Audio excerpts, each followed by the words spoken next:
So hello everyone. Here is the second day of my preparation of RBI examination. तो यहाँ पे third mock मैंने लगाया, ये टेक्स्ट बुक का मॉक था। इससे पहले गाइडली के 2 मॉक लगाए थे। आज थर्ड मॉक जो लगाया है वो टेक्स्ट बुक से लगाया है। अलग अलग जो हमारी साइट ये ऐप्स होती हैं जो टेस्ट सीरीज़ देती हैं, प्रोवाइड करती हैं, अलग अलग वेबसाइट से लगा लेना चाहिए। मतलब अच्छा ही रहता है, आप जितना अलग अलग सोर्सेज से लगा लेते हो। तो ये मेमोरी बेस्ड एग्ज़ाम था जो 18 नवंबर 2023 को हुआ था। तो इस मेमोरी बेस के अकॉर्डिंग मेरा जो स्कोर आया है वो इसमें कितना आया है, 82 स्कोर आया है। 87 अटैम्प्ट थे, 82 स्कोर आया है।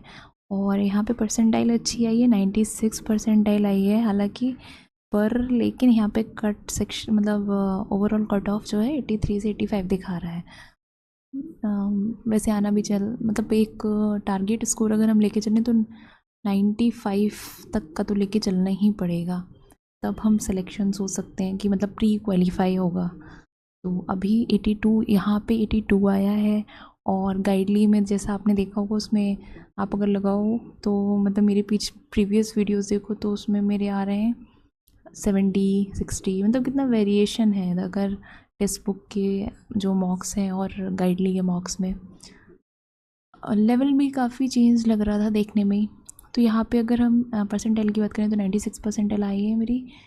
इस परसेंटाइल को 99 तक लेके जाना ही है अगर टेक्स्ट बुक के मॉक लगाएंगे तो, और गाइडली में 95 तक लेके आना है।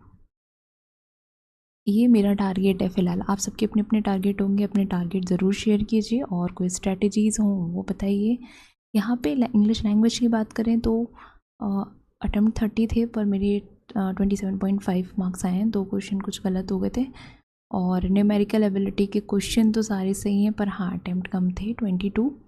35 होने ही चाहिए। थोड़ा सा माइंड पता नहीं क्यों स्लो हो गया है तो उसको एक्टिव करना है, खैर हो जाएगा धीरे धीरे। इसके बाद रीजनिंग की बात करेंगे तो 32.5, ये 35 यहाँ पे अटैम्प्ट था पर लेकिन यहाँ भी मेरी एक्यूरेसी थोड़ी सी गिर गई है। तो आप भी ये मॉक लगाइए एक बार, फिर देखते हैं कि आपका स्कोर कितना आ रहा है। आप भी उससे कंपेयर कीजिए और जो गलतियां हैं, मिस्टेक हैं, उनको इम्प्रूव कीजिए। तो यहाँ पे जो मेरी मिस्टेक हुई है ये इसमें गलत हो गया। सिनोनिम था यहाँ पे रिजर्वेशन का पूछा था, थोड़ा सा कन्फ्यूजन हो गया था। मैंने इसमें हेजिटेशन इसमें हेजिटेशन लगाया था पर इसमें मिसगिविंग दिखा रहा है इसका। और वैसे तो ये 8% ही दिखा रहा है कि केवल 8% ने ही करेक्ट किया है। आई डोंट नो क्या सही है क्या गलत है। खैर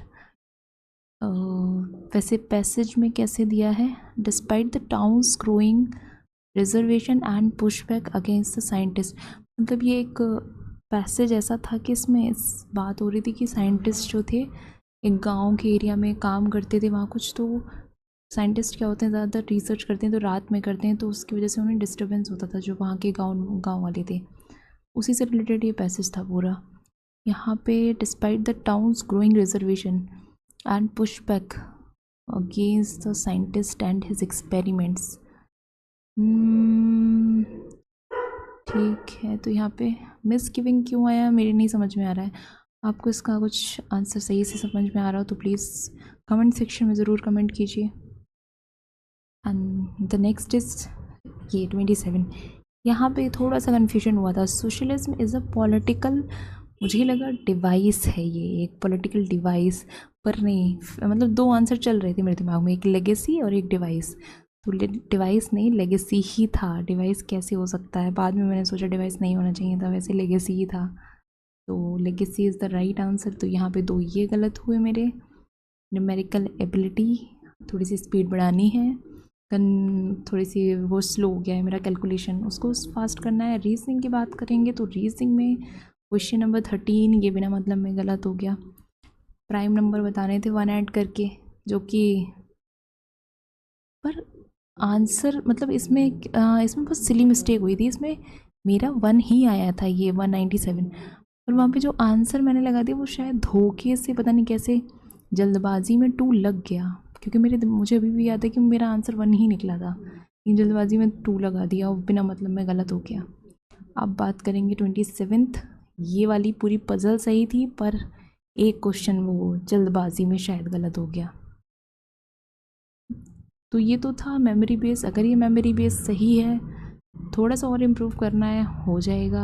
आप लोग भी अपना स्कोर शेयर कीजिए और बताइए कि इस मॉक में आपका कितना स्कोर आया है। Thank you so much. अब मिलते हैं अपने नेक्स्ट वीडियो में, जो कल फिर से एक मॉक लगाएंगे और देखेंगे कैसा रहता है।